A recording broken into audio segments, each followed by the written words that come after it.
তো তেওঁ আজি আমাৰ পৰা ৰিফাইনেন্স কৰি টিউব 390 বাইকখন ল'লে, তেওঁ পচন্দ হৈছে। তেওঁৰ পৰা আজি আমি জানি ল'ম অলপ কথা।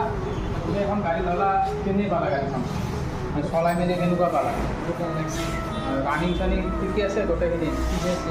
তো তেওঁ কোৱা মতে তেওঁ ভাল লাগিছে গাড়ীখন। ফাইনেন্স কৰি ল'লে, মানে 1 লাখ টকা ডাউন পে'মেণ্ট দি বাকীখিনি ফাইনেন্স কৰিছে। আৰু টিউব 390 BS4। তো তেওঁক আমি আজি এখন ঘটনা জনাম কৰিলোঁ।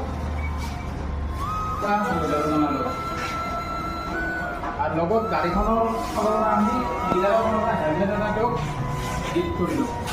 হেলমেট এটা দিলোঁ আৰু লগত ট্ৰেন্সফাৰ পেপাৰ যিমানখিনি কাগজ আছে গোটেইখিনি ফ্ৰী কৰি দিলোঁ। অলপ ভিডিঅ' চাই আহিছে তেওঁ, তো তেওঁ এইখিনি অফাৰ পাই গ'ল।